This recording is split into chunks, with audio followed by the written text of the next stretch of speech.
It doesn't take a lot, because there was a study that looked at these different lifestyle patterns: sleep, diet, exercise, right? I've literally gone through most of my life without exercise personally, and I'm just now really taking it a bit more seriously. And I'm fine, because you can do that and be fine.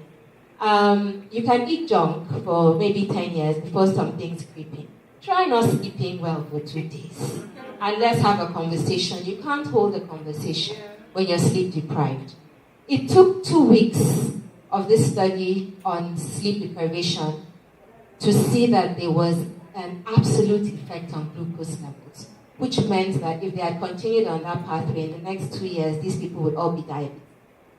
Now, we always talk about we want to live long, but I don't think anybody wants to live long and sick.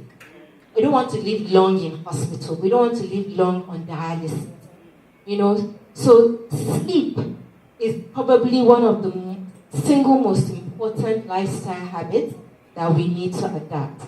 Now, with social media, with the fast-paced lives we're living, it's becoming increasingly difficult to do that. But maybe 3 tips. So 3 hours before, or even, so talking about caffeine, and I heard there was a conversation about caffeine earlier. Caffeine affects people differently. The half-life of caffeine is 5 to 6 hours. So what that means is when you take coffee or any other caffeine products like the energizing drinks, it will take another 6 hours before it even halves in your bloodstream. And so for most people, by lunchtime, that should be your last intake of caffeine. And 3 hours before bedtime is when you should eat last. Now, it's better to go to bed hungry than to go to bed on a full stomach. And this has also been proved.